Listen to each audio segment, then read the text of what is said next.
Here on the Equeratings Eventing podcast, we have teamed up with our very good friends over at BedMax, as well as our very own Spike the Vet, to give you guys, our lovely listeners, some tip-top tips. And let me tell you, listeners, that is quite a mouthful to say. We are on take number 55, approximately. Spike, what have you got for us today?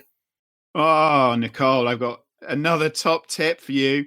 What we're looking at this time is that really important thing of ensuring that even though you're using brilliant bedding like BedMax, it's what you're doing day to day to look after that bedding and how often you're changing it, how deep that bedding is. Got to have a really good level of bedding in there to make sure that we are in a position of not having abrasions happening on hocks, sore areas on hooves, damaging coronary bands. We need to be making sure that we're changing that bedding really regularly. And also we're really trying to avoid that build-up of that horrible, horrible ammonia smell that we can get in stables. So keeping it really clean. What is so awful about ammonia apart from the really bad smell? Well, ammonia is that real like jarring and cloying smell that catches at the back of your throat. And that is very, very inflammatory in horses' airways. It causes damage to the mucosa. And then that is how we then get secondary bacterial infections. And then suddenly we've got a coughing, ill horse. And something as simple as ensuring that we have a really, really clean and safe environment for the horse will undoubtedly reduce the risk of you and your horse seeing the vet more often. There you go. Another brilliant top tip. Thank you, Spike. Thank you, Nicole. Always here with more top tips.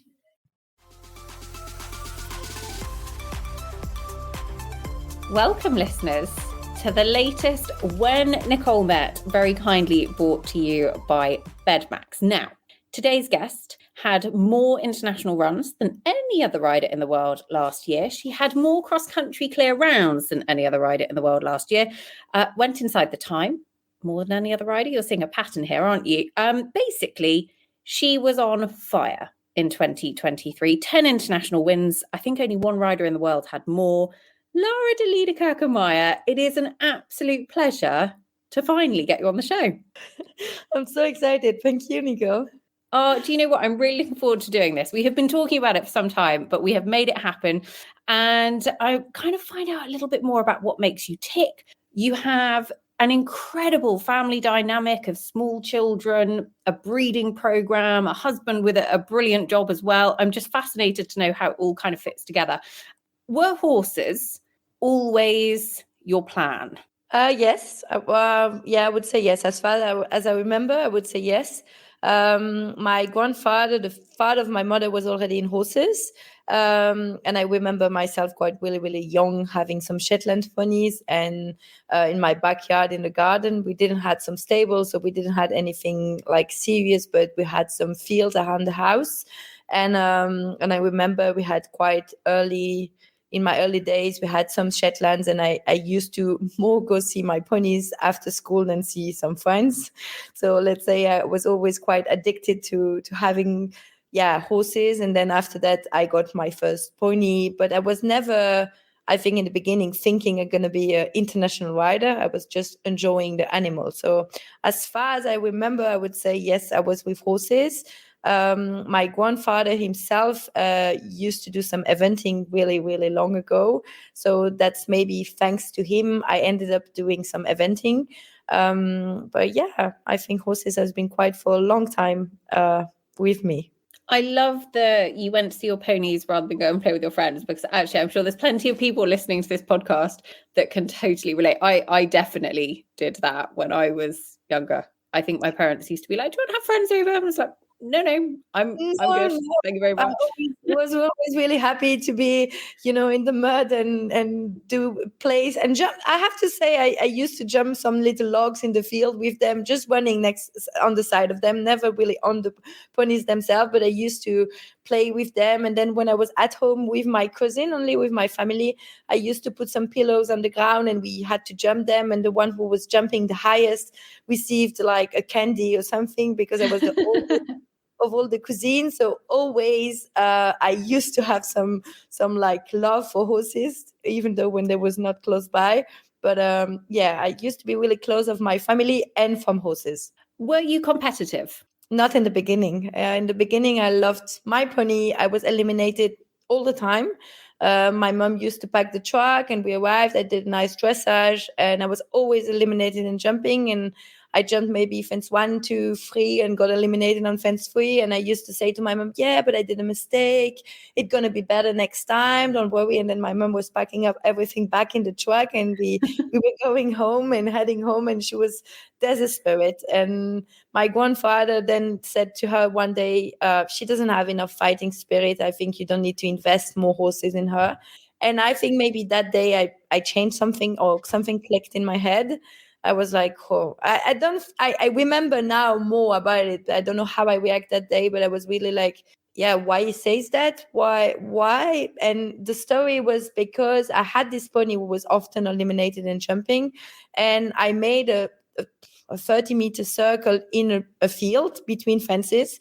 And my grandfather was next to my mother and said, "What is she doing?" And yeah, the trainer said if the pony was too strong, she needed to make a circle. And then he watched my mother and said, "A circle in the middle of the field? I never heard something that stupid in my life." And I think, yeah, he was a bit like, yeah, I didn't like the speed. Or it's not that I didn't like the speed. I was just not, maybe not aware of what I needed to do. Like in Belgium, we are not like in England having so many shows, and I needed to learn a little bit on the competition itself. We don't have so many facilities to train cross country, and I had a bit the feeling that the pony was going too fast. And yes, I did make a circle in the middle of the field where there was probably a couple of meters more before the next fences was coming. So it took some time, and then I got into the process to be selected for the European Championship with pony in 2015 or 14, and I was not selected. I was the first reserve, which I thought was not fair because I had better results than some of the guys who went there. And so I felt on that moment that if I want to get what I want, I needed to be better than the others. And I think that was also from the process where I started to be more competitive. But I don't think in the beginning, my love for horses and for animals was much more there than really the love for competition. I'm not sure it's still the same today, as I love competition so much, but it came along the way. It's so interesting actually hearing kind of how people's younger years have actually shaped their career and their ethos later on in life, because actually that sort of desire to be around your horses, that desire to train them and to kind of play with them as such, now is in a much more structured and sort of driven way, because you're driving towards something, but it's still the same kind of ethos. And then the competition aspect, that moment of when you were probably 12 years old, of realizing actually, to win or to get somewhere, I've got to be better. And actually that being a really kind of big moment in your life and driving you forwards. Can you remember the moment that you first represented your country and actually what that meant? Because it would have been the Pony Europeans back in, 2003 in the Count Castle 2003, that was it, with a pony called Lulu. Yeah, exactly. It was long ago, really long ago. It was my first international, because back then we didn't need the circuit for ponies was not like it is today. So there was not so many competition to qualify. So we just needed to be qualified from a national perspective. The first big trip, the first time I didn't travel. I was really stressed. So I traveled by plane, and the pony traveled with the truck. It was not good to travel. So I was really, really stressed. We loaded him on a highway with some people. I had no idea who they were. And then we arrived, and I remember that after that show, it was like, that's what I want to do. It was incredible. It was beautiful. The place was fantastic. It was what you have in England around the castle, like amazing. Everything was perfect. The cross country was amazing. It was, and then I thought, because I used to go long ago, my uncle, I went with my grandfather again to badminton, and I had a look, and one rider, Karin Donkers, fell next to the vicarage V, and the horse, while standing up, walked on her hand, and she had so much blood and on her hand. It was awful. And my grandfather asked me, would you do that one day? And I was, no, never. I'm never going to do that. And that was probably 3-4 years before Necker and Castle in 2003. And then when I did it myself, like around a castle, a big championship, carrying my flag, I was like, maybe that's still what I want to do. Maybe not thinking about badminton yet, but about this love of representing my country and doing like, yeah, I was proud. I was really proud.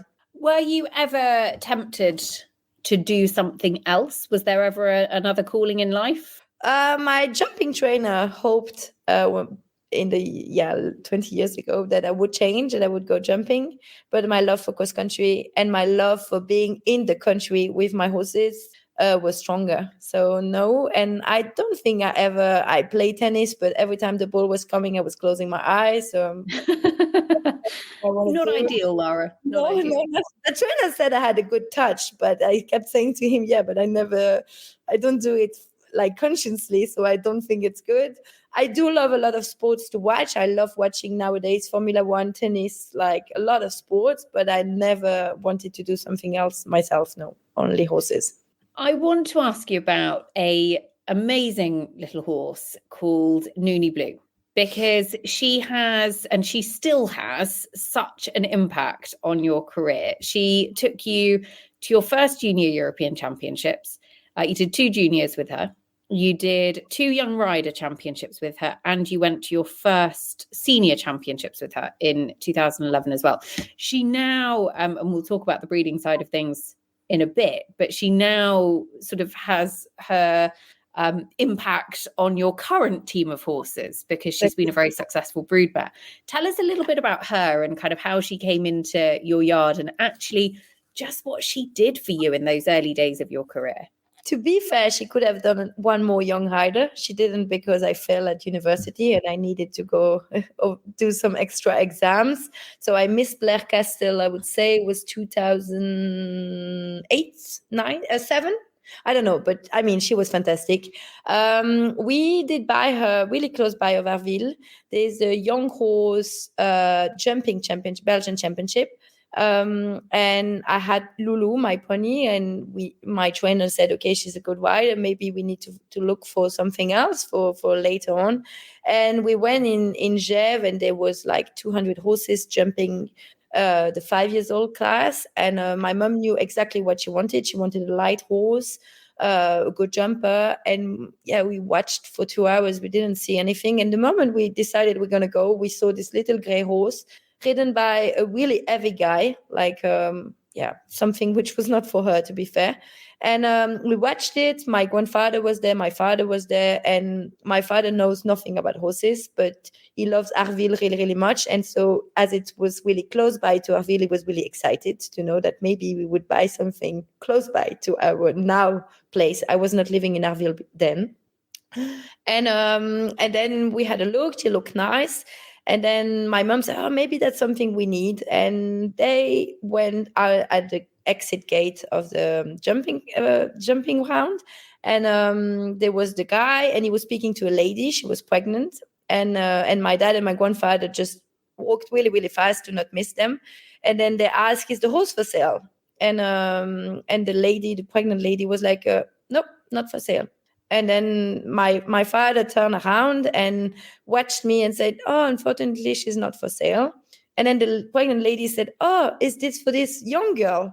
And then my dad turned around and said, yes, it's for her. It's for my daughter. She's a junior eventer. And then she was like, oh, I thought you were a horse dealer. But if it's not for a horse dealing sale, then yes, she's on the market. I want to sell her. And then that day I tried her. And she was really, really nice. She never saw cross-country fences, but I mean, she could jump. We knew that we could a little bit train her in dressage, so it was fine. We went a couple of days later, try her. No, after that, I left in holiday, and so I didn't see the final. She went in final. She had 2 downs in the final, so luckily no one else wanted to buy her. And then after the final, we had a chance to go, when I came back from holiday, we had a chance to go and try her in cross country. She was really brave, didn't want to go in the water, but for the rest, she was fine. And we tried to pass the vet, but she failed the vet. We passed the vet for, I think it was 2-star level junior. And they said, no, she won't last. She will not be good enough. So my mom said, you know what, I don't have a lot of income. I don't want to invest. I don't know what's going to be your future. I think we just need to go on a one sound horse, and then you will go to uni, and after that we will see. And my dad was just in love with her. And then he asked another vet said no. And then we asked a third vet, the third vet said no. And then he called the woman. He said, it's not that I really try to buy your horse. Are you willing to make an offer? And she was like, yeah, let's go. So they negotiate, like we bought her like for almost nothing. And then I really took my time. She was not easy. She was wild. She was crazy. She only did stupid things with me because she was too strong. She bounced a one stride double. So my mom a couple of times thought it's not going to work, but with sometimes she got a little bit better. And then we got her mother, who was then the mother of Alpaga, who brought me to Okay, Tokyo. so you had Nooney's dam as well as Nooney. Yeah. Okay. This pregnant lady one day called us that she still had the dam of Nooney, and she didn't know what to do. And she was old, but she used to do eventing as well. So maybe, and then we bred with her, and then we bred Alpaga, which is my Tokyo Olympic horse. So I mean, that day of my life, finding Nooney and then got the dam later on, and then having all these offsprings today, I don't think I would have been that day in Gèvres. I would be here in front of you tonight. That's amazing, isn't it? And just actually that throwaway comment that your dad made of turning around and saying to you, oh, she's not for sale, and the lady realizing, because otherwise it could have been very easy for him to walk away. She was really thinking those two guys, they look like horse dealer. She's 15.3. She's really tiny, small.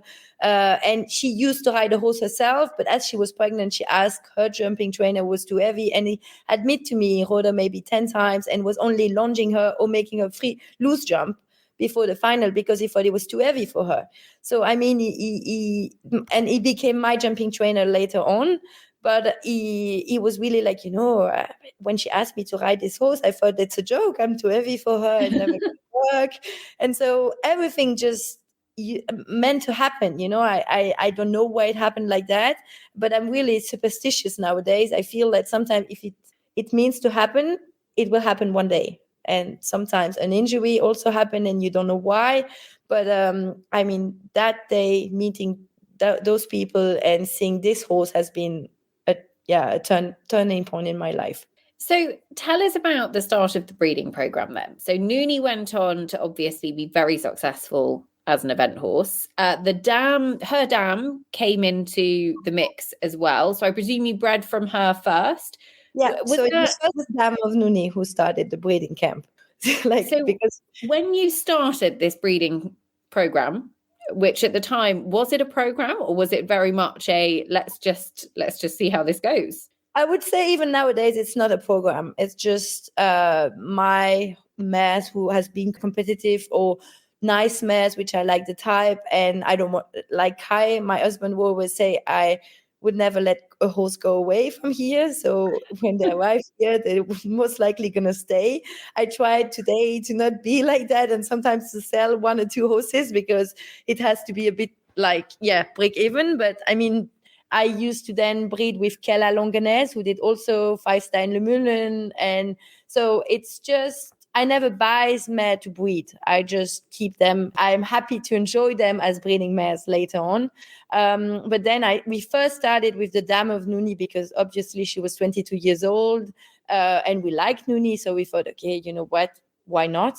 Then we had Alpaga. And then we had also a brother of Alpaga. We kept him too long stallion, and then it was too difficult for eventing. So we made our first breeder's mistake to wanted to hold a line by keeping a stallion, and then we didn't have the facilities to keep a stallion in our stables, and he was a little bit wild and I was a little bit young and I didn't know how to handle a stallion. So then we did castrate him, but it was too late to bring him in eventing, really. He was, so that was our first breeder's mistake. And then we had when Nooney had a fantastic career, but I think she was even a better horse, but I was young and I just enjoy doing junior and young riders. But I wonder today if I would have her because she was good in the flat. She was really careful in jumping.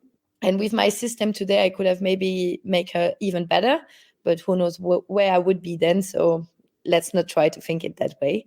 And she had 5 foals, 4, 5. I still have, 4. Still have 3, and we sold one to the States because it was too heavy, and it was a special de Muse, and it was a bit, too heavy for my type. And Kai wanted to keep him, and then he said to me, you know what, I'm more realistic. We have to make money sometimes. So he's the only one who sold one of her offsprings. You just keep them. Kai every so often is the voice of reason. Luckily he's there. In terms of this little horse that wouldn't pass the vet, I mean, 4 foals, 5 championships is a pretty exceptional story. And I think sometimes these things are meant to be in that way almost, and you kind of enjoy them that little bit more. Tell me a little bit more about your home setup now, because actually Arville, which is where you guys are based, is very well known within the eventing community, the most incredible location for one of Belgium's most prolific events. But it's also very much your yard, your setup, your family is there. You've got 2 small children. Kai, your husband, is a massive part of that as well. So what is your setup at home in terms of your actual competition program and how it all fits together? I mean, we have everything we need here. We have been really lucky. So the property is really long in the family, and luckily it never has been sold. I used to be closer to Brussels, but then when I got engaged with Kai, my mother one time raised the question, what you gonna do? You gonna go in Germany? And I thought, okay, what am I gonna do? I don't have enough. I had about 15 stables in close to Brussels, but that was not enough for being 2 professional rider. And the farmer here needed to leave 2013 or stay 27 extra years. And luckily, Kai came out just at the right moment. Again, my life only has been like that kind of specific moment. I don't know why. But then my mom just went to the commune to ask if we could change a little bit and renew a little bit some stuff and make, because there was only cows. It was not looking like it is now. And then we got all the authorization to change. The only thing is that everything needed to be as close as possible to the castle. We couldn't spread it too much. At Cheddington, it's really like spread all around the place. Here, that was the only thing they ask. It's that it stays as close as possible to the castle. So we thought, okay. And I never really has been interested. I was really happy where I was. I had a forest in Brussels where I could do all my canter work and all that. And I was young and I was just enjoying the moment. But it's true, when I realized, okay, now I get engaged, what I gonna do? And then I realized the potential of the place. To be fair, I was never realizing how big it was, how many people thought how incredible it was. I was just like, okay, it's part of my family. But my grandfather here and me, we were not really good together. The family of my father was always a bit more tricky. And so, I never saw myself here until finally my mom made some projects, and she has been really creative in creating such a nice place for the horses, for the people. We have the place to have a lot of grooms around. They all have really nice facilities. And I mean, the horses have big fields. We have a big outdoor, big indoor. We have some place to gallop. We have some incredible place to do cross-country training. I can only be good with the place I have. I mean, if I'm not good, it's because I'm not training well and I have to question my program. So we have, my children also now have 1 ponies each. And I think we just need to organize our day as good as we can to make it as good as possible. But I'm really lucky to be based on a place like here. And I think I have to enjoy it and feel privileged, which I am. It is, honestly, listeners, one of the most beautiful places that I think I have ever been to visit. And in terms of the atmosphere, you just mentioned it there, Lara, there is a really, really lovely, friendly, inclusive atmosphere in Arville. I know whenever we came over for the Event Rider Masters series, everybody was sort of enveloped in and you just became part of the family for a week. It was absolutely extraordinary. You mentioned there your kids, you're a mum, your two kids are 8 and 6, I think, or 8 and nearly 6. Yeah. We were laughing. We were saying that we kind of look at children's ages now in horse years. They're about to turn. They're in their 10-year-old year. That's easier for me to find out which age they are. Exactly. How did you find the transition to motherhood while being a top level athlete? I found it really difficult. I was at the top of my game before I got Chiara in 2015. In 2014, I finished 10th in badminton and 10th in Le Meulen. I went to the WEG in Caen. I had good horses, and I took a long time to find myself again. My owners have been incredible. My family, obviously, as well, but it was tough. It was tough to see people going on shows. It was tough seeing people keep training while you just watch your body changing and becoming bigger, even if you try to stay on diet. And like, no, I have to ride as soon as I can. I mean, I have been lucky with Chiara. She was in November, so I knew I had time to get back in shape. But then you get frustrated. Your eye doesn't get as good as you want in the beginning. And so it has been difficult, but I think I always wanted to have children. And nowadays I realize how I see life from a different perspective. I'm for sure disappointed when I get a bad result, but I also realize it's just a bad result. Life goes on. My kids are smiling. They're happy. They're having fun. And so I'm today really happy to be a mother. I have to say that with Arthur has been. I saw Jonelle riding really fast after Otis in Blenheim, and so I had an objective to ride Arville IRM.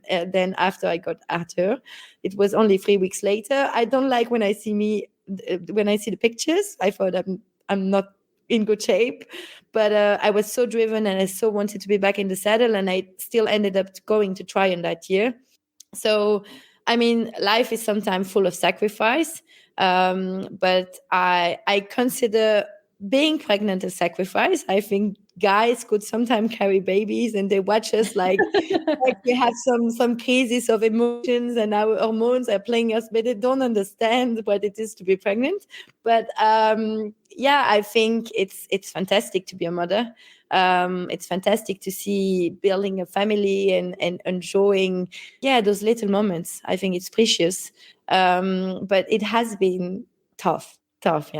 Has it changed your mindset? You just mentioned there in terms of your perspective, actually things that would have been a big deal before, you can kind of brush off a little bit more easily now. In terms of your drive, your competitive spirit, anything like that, has that changed since becoming a mum? Yeah.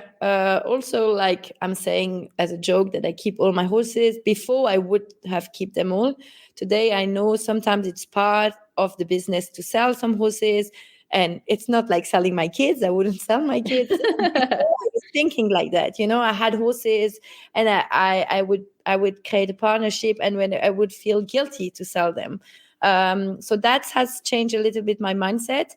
But also, I try to accept sometimes that not everything is going the way I want. I can control a certain amount of stuff, but not everything. It's, I would say, a little bit the same with children. You want to control a little child, but you cannot control everything. Like last week at the ski, I tried to control my little boy, and he goes as fast as he can, and he doesn't listen. And it's a bit the same with horses. I think sometimes we have to accept that as much as we want them to listen, they don't always listen. And at the end of the day, even if they run out of fence and it was really important and maybe you had a medal at the end of the weekend, if they would have jumped, obviously it's a disappointment. It's difficult to accept, but life goes on. And before my children, I was much more picky on myself, but also picky on my horses and a bit more spoiled, I would say. I was a little bit, I found that it needed to happen the way I was planning to. And now today I know that it's different. I think also I have learned to be much more mature with some children. Children are a great leveler. And even I love the comparison to horses as well, because it is very, very true. Mind you, I think that about my husband. I have no control over him. So, Same here. Don't worry. Let's talk about Kai for a second, because, he is also enormously successful. He is building a very, very incredible career in course design. I think he's got his first 4-star to design this year, but he's also chef de keep for the Belgian team, coach, like all-round horseman. How does the dynamic work between you both? Has that been a challenge? Yeah. I love the honesty. Kai is really driven. Kai is really ambitious. Kai, what I like is, like, also with the ERM series, he wants to promote eventing as much as he can, which is also for me as a rider really important. He never stops thinking about what we could do as official, as organizers, he still promote here the event incredibly. It's difficult sometimes to have him for me as well, in a way that last year has been the first year I understood that I can do stuff on my own, even when he's there, but it's difficult to share him. He's like, now, like you say, he's training Belgium. So sometimes in the warm-up, he would speak to me and then to 5 other people. But I would only like it for me. He's my husband. He's mine. He's my husband. Bring him back. He cannot go and speak and share advices to everyone. And that's not, so I took a certain amount of time, but he changed my life. He pushed me beyond and further. I never thought I could be. Sometimes he's really tough. Sometimes he says things that is difficult for me to swallow, but I know he always does that to push me forward.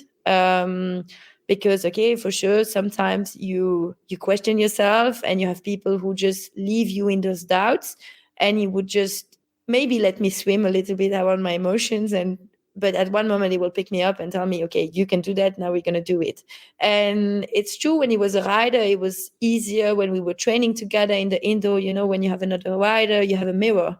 You're like, oh, this one is doing that. Maybe I will do it, or I won't do it. Or it's difficult today because I have all my girls and all my people around, and I feel really lucky. But when you have a 4-star rider training with you, you also want to be better than him, not because he's also one of your competitor, but you also you have this healthy concurrence and this healthy competition between the two of us.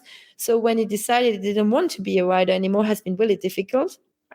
Also because he used to ride a lot my horses, and I loved watching my horses under someone else, and then I could a little bit see what I wanted to change and all that. But even today he told me he wants to build a new arena here in our field because he wants to organize more shows, and he wants to build that. And after Paris, he doesn't know if he wants to still do this job or maybe more course designer. Or it's just exhausting how many ideas he has. But I think it's really, really good. He loves EQ ratings. He loves all these data. I think he speaks to Sam once a month, and it's like, oh, maybe you have to this and that. And I think he's so incredibly driven by his love for eventing and his love for higher level.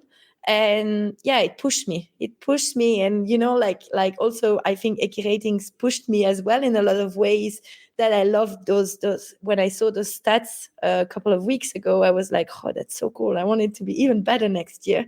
And I think because wants all the time better for Belgium and wants to work with the best and all that, with trainers, with people who can help the sport becoming better. He's just incredible, and I'm happy to say he's mine. So even if I have to share it sometimes around a warm-up, I'm still happy.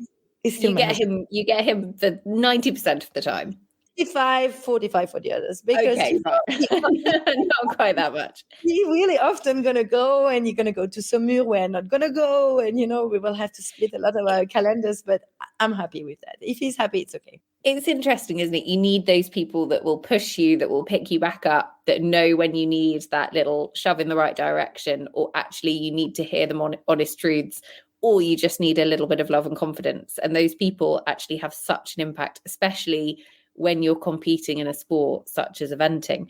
I want to, before we come on to 2023, I want to touch upon the tough times that came before it, because 2021, you make it to your first Olympic Games and unfortunately make the decision to have to withdraw. I think it was before cross country, which going into Tokyo, the uncertainty and the difficulty and 3 in a team in Tokyo, was unbelievably tough anyway. You then in 2022 had, again, some pretty difficult results and difficult sort of things to swallow. You fell at the first fence at the World Championships in a bit of a freak fall. Tell us a little bit about that time and actually how mentally you do stay tough. Well, I think that we can come back to Kai. I think in 2021, we accept the process. We were accepting. We were feeling privileged to be selected to go to Tokyo. Alpaca felt great. Everything was really good in the quarantine. He flew really, really well. So, I mean, everything was fine. Then he worked really well before the dressage.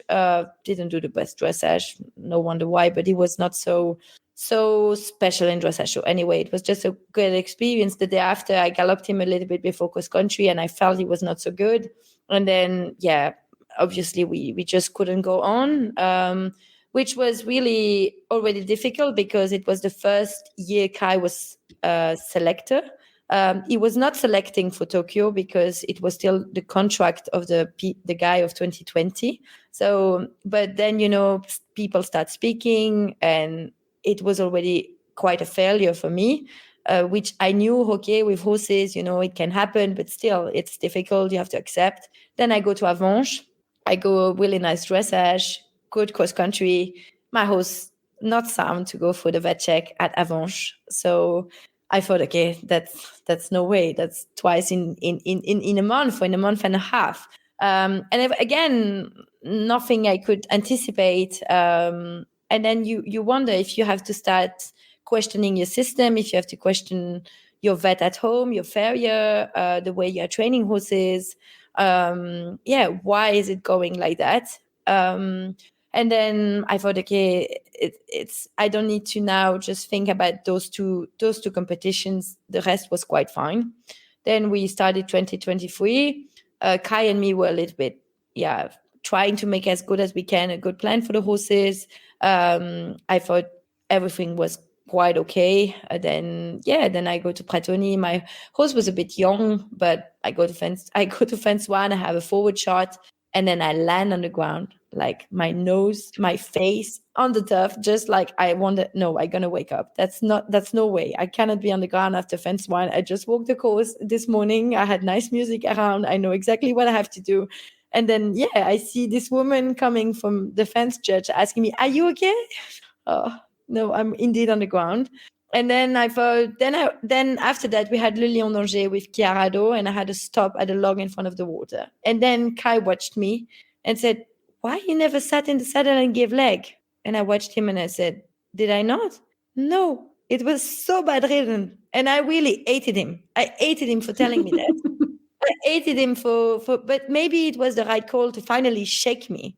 Like I was just passive. I was passive of whatever was happening. I was just taking it like, what doesn't kill me gonna make me stronger?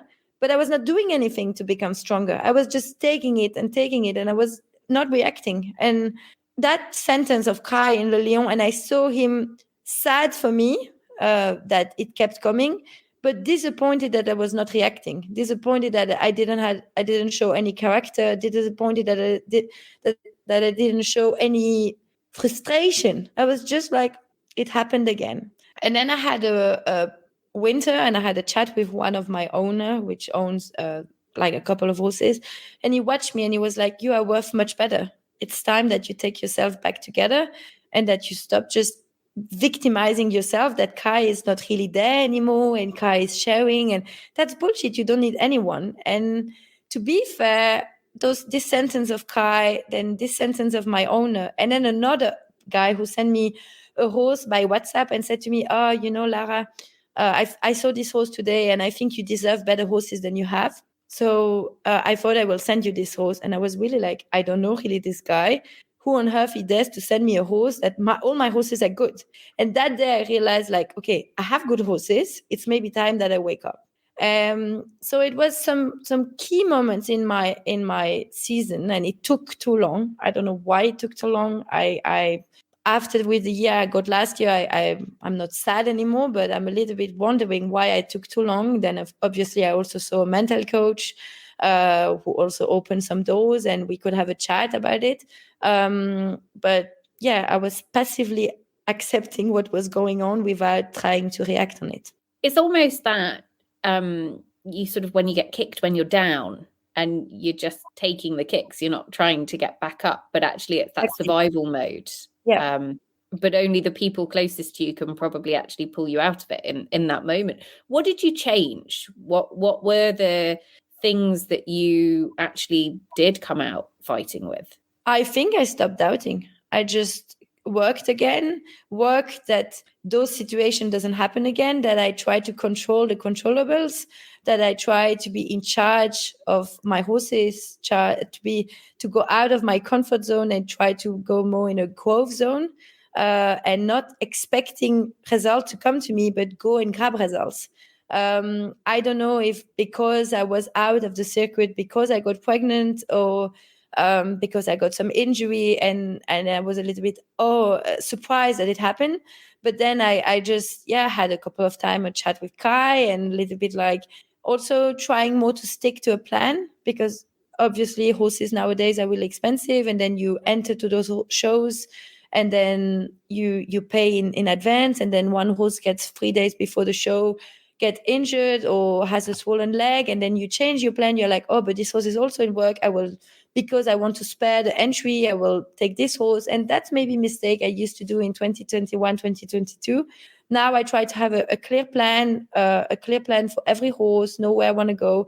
And if something changed, something I couldn't control changed, I try to still control what I can control and stay in charge of my life, and stay in charge of my horses and my little enterprise I have in the stables, and not be affected by results of others, or injury of one horse shouldn't affect another horse.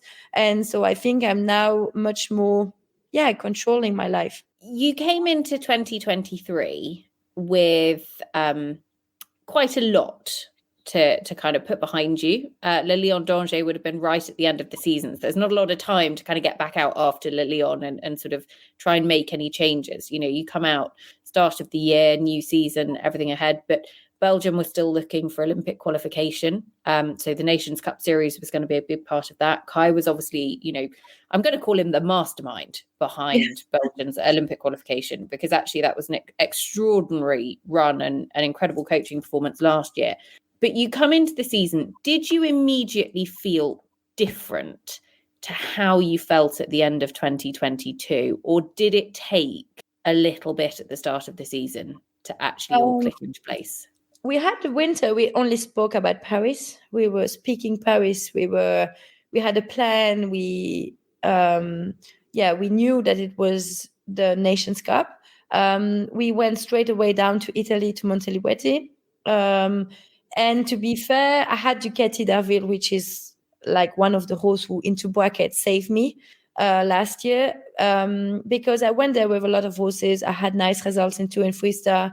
Then I went 4 star long with Uni, and I was not good. I did left the Starbucks. There was a lot of mud. I was only thinking about, will I injure my horse already in March? Is it a good idea to run it in the mud so early in the season? I can maybe run it in Kronenberg. So I was again not focused. I was more thinking about what might go wrong, instead of thinking what I can do it well. So I was halfway on my course, and I was already 1 minute late. And I thought, okay, now I'm running in the mud, and I'm not gonna even have a quali. And then I did end up having a quali. And then I had Ducati, who was fantastic. Like he finished 4th in Montelivreti. We won the Nations Cup. And then I got this little boost of motivation. Like, you have good horses. You have to believe in yourself. Everything is okay. Stop questioning the mud, the horses. You have enough horses. Don't think all the time what might go wrong. So I have been passive active in Montelivreti. I have been still doubting myself, but I had I was maybe 2% a little bit. I had this still negativity of 2022 was with me, but 2023 was believing that what we did in the winter was there. The horses were feeling good. I went there for a quali. I had the quali. We won the Nations Cup. But then I said to Kai straight away after Monte Libretti, I cannot go to Chatsworth. I cannot go to Mill Street. I don't feel I can be one of the major rider of the team now. I needed a little bit of time to find myself again, because I was really for a long time in 2021 and 2022 scared of Kai selecting me and me not failing him in a way, and that he would have to explain, I selected Lara and she failed. And so I was not riding for me, I was riding for not disappointing him or putting him in a bad situation. And so I asked him really nicely, I said, I will help Belgium. It's not that I don't want to help Belgium. It's not that I don't want to go to Paris, but let me find my feeling first. And he accepted that. And I had a good conversation with the federation. I explained them that they just needed to give me a little bit of time. And when I found my path again, and then we had some really good results, I think maybe the turning point of 2023 has been Le Moulin, when I was 5th and 7th, or I had 2 horses placed in the top 10 in Le Moulin. Julia had 2 horses in front of me, but still it was a good field. And then, after that I went to Aachen, and after that was finally, enjoy what I have. I have good horses, I have good stables, I have good management, I have a really nice team manager, a mastermind guy. So I was ready to stop being complex and stop being worrying about what might go wrong. So it took some time. But then when I realized I first needed to focus on me before I focused on Team Belgium, it was back there. It's interesting though, because actually having the sort of clear, the clarity of mind to go, do you know what, actually, this is what I need to do to make sure that I am competing at my absolute best. Sometimes those are the conversations that are difficult to have, the decisions that are difficult to make, and especially in such a critical period. You'd be, a real linchpin of the Belgian team. But ultimately, it's knowing that is the path that is the right path to get you the results that you want. And actually, it meant that there were opportunities for other Belgian riders, some younger riders coming through, to actually really make their mark as well, and kind of fostered a very, very competitive Belgian team going in throughout the whole of the season. Aachen, top 10 finish. Did that feel like a bit of you'd obviously gone there off the back of those 2 great results in Le Moulin. Belgium only had a couple of individual placings to use it, no team placing to use in Aachen. So, slots were few and far between, but it's an incredible show. And actually, Ducati, you say, was a horse that actually means so much to you. How special was that weekend in terms of the rest of the season, and actually a bit of a marker of 2023 as a whole? Aachen is unique. Aachen is like one of the show I love riding the most. It's fantastic. It's fantastic to be around all this amazing rider, dressage, jumping. It's the pinnacle. For me as a rider, it's so close. I knew Ducati was in good form. I was looking forward to it, but not expecting anything. I was surprised when I watched the Ecke Ratings little leaflet that I was mentioned a couple of times. So I was like, oh, who knows? But again, I was not thinking about the result. I was just like, I have a good horse. You love this show. You're just going to go and enjoy it. I was happy about my dressage.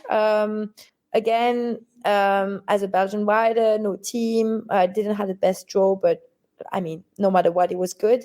I was really disappointed about jumping, because he jumped clear 2 years ago. So in 2022, he jumped clear there. Fantastic. And last year, he was stressed. He was running into the fences. He had 2 silly mistakes. And to be fair, I could have had more. I don't know. It was so under pressure, while I was just so thinking we're going to do the Clerano last year. It's no problem. He felt pretty good in the preparation. And that's, again, what I want to say about the sport, is that sometimes it doesn't go the way we want. So for sure, I was really disappointed. And I thought, okay, I'm just going to go. I went cross country, and I trust him so much. And he was fantastic. I lost the shoe at Fence Free. I lost the shoe a bit later after the first main water. And I was like, oh, and then, yeah, I just kept going. I kept going. I knew I was sliding here and there because we had some rain. And yeah, and then I arrived. I had about 7 seconds, 8 seconds. And then you see your name climbing up the leaderboard. And you're just like, if only I didn't have 2 down. If only I could have gone faster. But then, I still finished 10th in Aachen. So it's just like, I think it was the best moment for me last year. I keep watching you, watching Unclip My Horse, my jumping of Buccolo, and hearing you, Nicole, saying that it's going to be a turning point in my career, jumping clear in Buccolo. And it is. I mean, I don't think I realized the amount of pressure I was under in Buccolo, but I think Aachen was just like, I belong to those riders. When I listen to the podcast you are doing, or like I watch all these riders, and for really long I thought I was not one of them. I thought I was just a rider who just has her horses, and I don't think I ever really thought I was a special rider. I've just thought I'm a rider, like plenty of us listeners, and I never thought I was able to do that. And so Aachen being top 10, it was like, maybe I'm not that bad. and then I don't know. I just got a little bit more self-confident, maybe. It's amazing though, that sort of imposter syndrome of that feeling of do you belong, that actually, even, I mean, God, you've been to so many major championships, Lara, even going into 2023, that actually even a rider at the top of the game can kind of have those feelings that everybody else can have. It's all in context. The rest of the season, let's just touch upon first the Nations Cup, because Buccolo feels like a real culmination. You guys had already sewn up Olympic qualification going into Buccolo, which is a pretty satisfying place to be. Belgium, I don't think you were off the podium all season in the Nations Cup series. But was it once? Okay. But that was so once, and then you finished fourth. Yeah. Finished fourth. And it wasn't just your fault. You say immediately there it was your fault. It was my fault. People on a team. But no worse than fourth. You'd been on the podium in every other leg. Like the Olympic qualification by this point was in the bag. So actually you went into Buccolo. I imagine amongst the Belgian team there was a huge sense of relief, success. What does it mean to actually have that qualification to Belgian eventing? I mean, we went to the European Championship we knew that we still had a chance with Arville and Buccolo coming up to secure our qualification, but Kai really wanted to have it in Le Pen. He made it clear to all of us. Again, we were only speaking about Paris. So we went in Le Pen with a defensive strategy. So we were really good after dressage. We were third. We had a young team. I mean, Karin Donkers had an older horse, but I had only a younger horse. Cyril had a 9 years old horse, and he went really early. Jarno had a most experienced horse, but I mean, he's also really, really young. And that's what I think also in Belgium, you can ride much more championship that, for instance, you can do in England, but it doesn't mean that you belong to those riders. But that's something else. But just to come back to Le Pen, I think in Le Pen, we were really happy about dressage, and then we expected the going to be heavy. So we knew with the rain it's going to be difficult. As the first one went clear, Kai said to me, your horse has blood, go for it. And he didn't provide me any information, to be fair. He keeps saying to me today he would have liked to say more. I'm not sure he would have said more how I would have reacted. He just said to me, you have to secure fence 2 because of this big box, there was some bad falls. And okay, for sure, fence 1 was already scary for me because it was you didn't need to be worrying about fence 2 as well. Yeah. And when I watched my horse, I still hear that Lucinda Green is saying that I really secure fence 2. Trust me, I secure fence 1 and fence 2 really, really a lot. And the mare felt fantastic. And then I had a run out. And I thought, okay, again, Kai is selector. Again, I let him down. But whatever, all the team managed. Jarno went clear, Karin went clear. And then I think because of the drama of other riders, other nations, we ended up having our qualification. But I don't think it has been reflecting really our season, to be fair. So for sure, after Lara Dupin, we were really happy and we knew, okay, now we go to Paris. But I know Kai, he was happy, but he was disappointed. He wanted to prove a point that we were better than that. So for sure, after with Arville coming up, and then with Buccolo, he really wanted to win this circuit. It was so important for him. And I was in the team in the last 2 competitions. So for sure, I knew how important it was for him. I knew we had the quality, and I knew in a lot of ways we had nothing to lose anymore. So I think we were all, this little Belgium became something a bit bigger, and we were all wanted to give him this victory, because I think he helped a lot of riders to become better rider. He helped a lot of riders to have a chance to ride in the team. And I think all of us in the Belgian team, we wanted him to have this trophy at the end of the year. What did it feel like for you going to Buccolo? You actually had 3 different horses in the 4-star long. I mean, your fitness levels in Buccolo were extremely impressive, because Buccolo is always a bit of a marathon anyway. But you very much was kind of on the radar of getting as many horses the Olympic qualification as possible. So you've got 5 horses, I think, qualified for the Olympic Games this summer. So you wanted to get the Olympic qualification, but also compete in the Nations Cup. So am I right in thinking that you competed in the Nations Cup on Huni, Daville, who actually already had the Olympic qualification in the bag, which meant that you could ride a little bit more to team orders as opposed to worrying about the qualification? Yeah, exactly. That was the plan. But to be fair, I had 3 horses in Buccolo, but I want to ride 4 in Le Moulin, 2 in the 5-star, 2 in the 4-star. So I keep saying to Kai, I was fit in Buccolo, so he can allow me to do that in Le Moulin, but he's not agreeing yet. So we're going to see how I can make that happen. But Buccolo is I would compare it a little bit to Aachen. I think Buccolo is so special. First of all, the party for sure, but it's the last season of the last show of the year. We all of us ride it's a different kind of atmosphere. I mean, people who has been in Buccolo know that, but it's really a special show, and I really wanted to go there with a couple of horses. I thought Uni could enjoy a little bit like the pressure of the team, but also the public, the crowd. And I had been really unlucky with her last year in this water, which has been unlucky for a lot of people this year. But I did had exactly what a lot of people had this year. Last year, we just dive into the water, and I never could make my way to the skinny. And so she did the course the year before. She had a good year. And Kai wanted me to go fast, because she has been one of these horses that after free starts, after the fence, you have the feeling you go fast, but you go slow.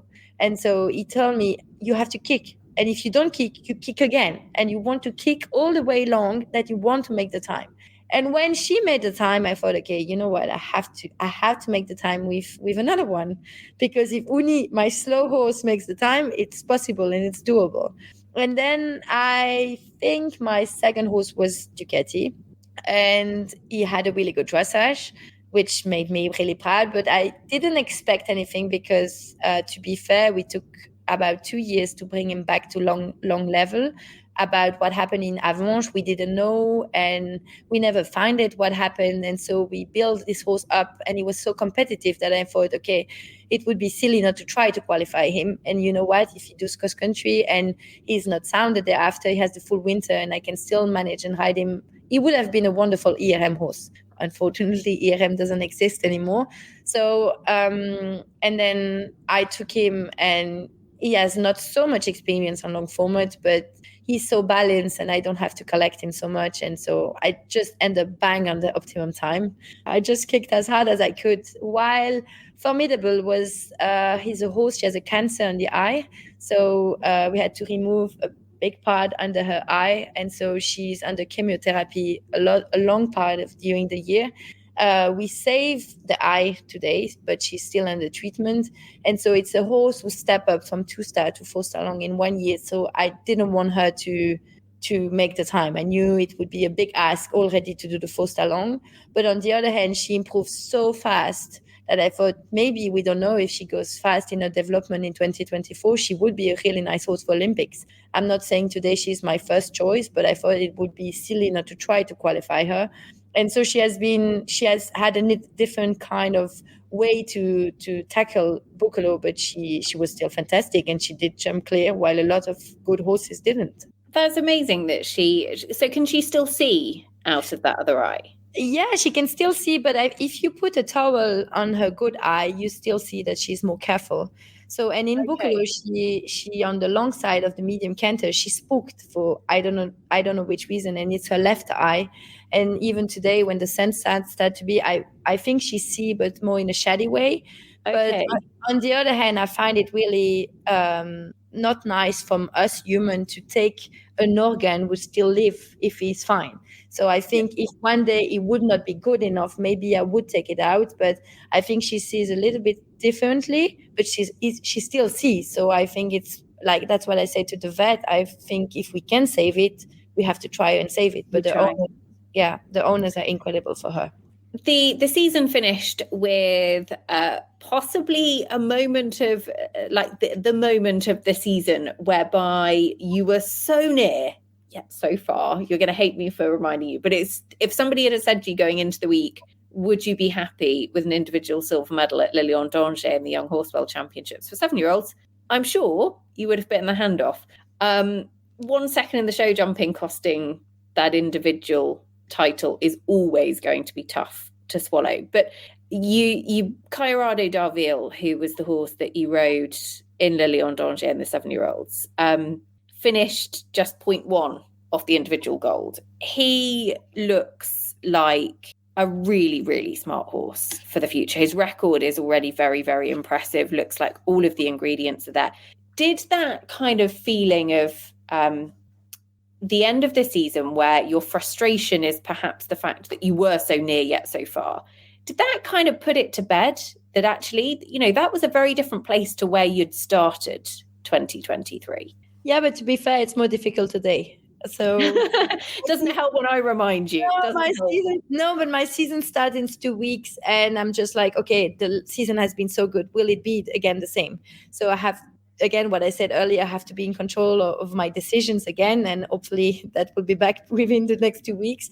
But to be fair, luckily I didn't finish in Le Lion. I finished in Montelibretti, where I qualified 2 more horses for Olympics. So I don't have to think every day about Le Lion.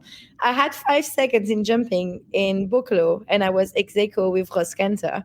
And I wish, I can give these seconds to Ross and I keep it back to Le Lion again, but that won't work. I have been really disappointed. It has been really tough. Like Tom Carlyle said to me, why you have been so slow in cross country between fence 1 and 2? That's more, I have been too slow in cross country. I would say my horse Chiarado is really spooky and would dare to turn around for a butterfly flying in front of him.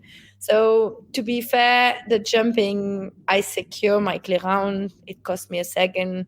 That's the sport. I have been really frustrating the Saturday evening after cross country. I have been a pain for all my family, my owner. I knew. And when I watched the scores, and I heard from the French that Nicolas didn't have the best jumper, but I knew that Tom was close, and I knew that might happen. So I thought, you know what, you're going to do the best you can. And for sure, when you're at the press conference and you sit next to Tom, and Tom is so excited, and you're just like, yeah, I did the press conference, and every day I was sitting on this chair. But okay, I bred him. I did everything with him. He has not been so easy. The year before, he had a silly run out because I was not riding him well. He's a fantastic horse. He didn't do anything wrong. And again, I think I have to trust myself more. I have to trust the fact that I'm a good rider, and I can do that, and I can go and grab those medals. And yeah, I think it's part of the process, and I just have to trust the process that I'm getting there. And hopefully I will be there in 2024. But I think it has been part of the full season I had. And I think when in Buccolo you sent me a message, I told you I had a good 7 years old. I knew inside me I could win. I knew he was ready. He felt fantastic. But I could have fell. I could have had so many other things. I think with second is already really, really good. And to be fair, Golden de Belliard is a fantastic horse. So being second behind this horse and behind Tom, it's also really good. I was in between Tom and Astier. It didn't feel like it was too bad.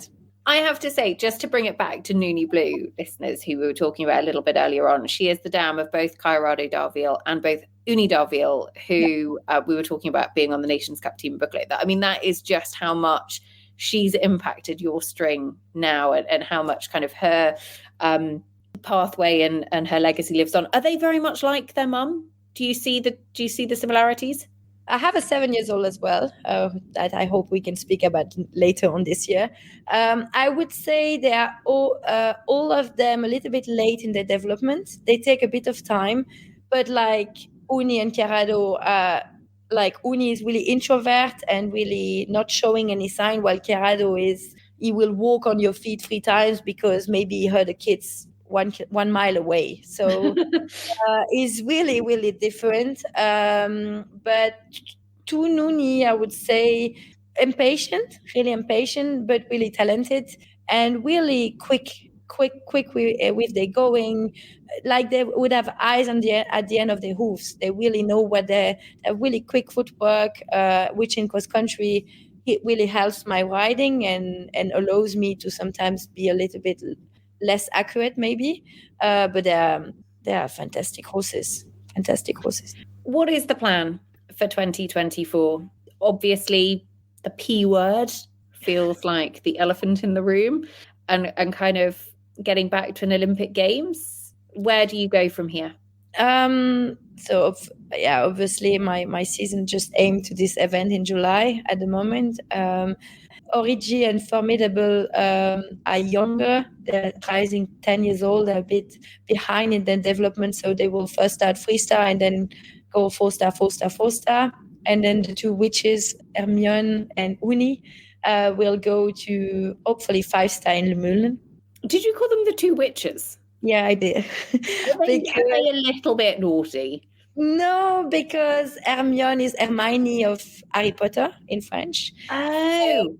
And she lives under a stair. So Hermione is a witch. And she's a witch because she doesn't like other horses. She's a bit, when you tie the girth, she's not happy. She has her own sense of living. She knows what she wants and what she doesn't. And to be fair, Uni is born 10 days later, and they're like sisters, and they're really, really similar. And so we call them the witches, but they're nice witches. They're not nice witches, good witches. Hermione was a good witch. So. Yeah, they're really nice witches, and they would aim 5-star in Le Moulin. And if for any reason a horse get injured, and if they would need to be horses going to Olympics, I might change the plan and they would go 4-star in the Moulin. So I think I have a plan A and a plan B maybe.